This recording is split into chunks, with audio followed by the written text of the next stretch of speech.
Et bienvenue dans l'émission Le Broker du jour. Nous sommes avec notre duo infernal, Antoine Fraisse-Soulier, analyste marché chez chez eToro, et puis David Dery, French Partner chez eToro, le leader du trading social. Avec vous toujours plein d'idées.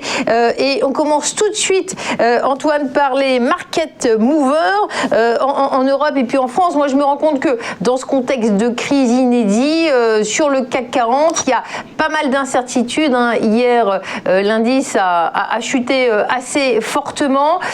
Les inquiétudes dominent sur le marché. Quelle est votre lecture à vous ? Oui, alors effectivement, bonjour à tous. Le CAC 40 et notamment les marchés internationaux sont dans une phase de consolidation, une phase d'attentisme et d'incertitude due bien évidemment à l'incertitude liée au Covid-19, puisque on l'a vu avec les différents variants et les nombres de contaminations qui est en train d'exploser dans certains pays. Je pense notamment au Royaume-Uni et en Allemagne. On a des mesures de restriction, de confinement, et par conséquent ça laisse les investisseurs sur pas mal d'incertitudes, notamment les secteurs finalement, les secteurs liés au Covid qui sont les plus touchés, comme le tourisme par exemple, les compagnies aériennes, l'hôtellerie, etc. Et on repart un petit peu sur les mêmes bases que finalement février-mars de 2020, à savoir un attentisme. Pour l'instant, il n'y a pas de grosse baisse, puisque le CAC 40 la semaine dernière a baissé entre guillemets que de 1%, et il est en repli de moins 0,5% depuis le début de l'année. Donc on est vraiment flat sur l'indice français et plutôt positif sur certains indices européens. Mais on sent qu'il y a de la fébrilité, et si il devait y avoir de nouvelles mauvaises nouvelles concernant ce sujet, eh bien on sent que les marchés pourraient corriger un peu plus. Voilà, sur le CAC 40, on est sur des niveaux de support qui sont aux alentours des 5300 points. Donc aujourd'hui, on est plus aux alentours des 5450, 5500, mais on sent que ces 5300 finalement qui avaient été touchés le 21 décembre dernier pourraient être à nouveau touchés dans les prochains jours. En termes de valeur, est-ce que vous pouvez nous parler de quelques pépites, ou qu'est-ce que vous suivez de près ? Alors, effectivement, dans ces marchés qui sont plutôt négatifs, on a quand même quelques valeurs qui sortent la tête de l'eau, et notamment Nokia. Alors Nokia, c'est une valeur finlandaise, mais qui a racheté Alcatel il y a quelques années, donc qui a intégré le CAC 40, et Nokia hier a progressé de plus de 12%.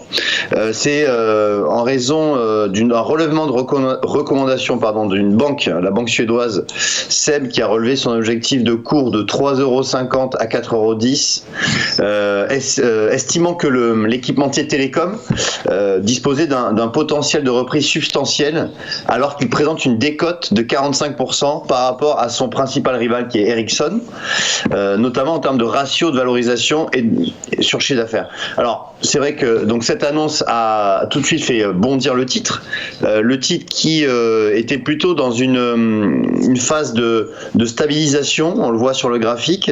On avait fini l'année 2020 en légère hausse quand même, donc ce qui n'est pas rien. Et hier 12% de hausse. Donc ça, on ouvre un gap haussier, et ça pourrait être le début d'une phase de progression, de dynamisme haussier.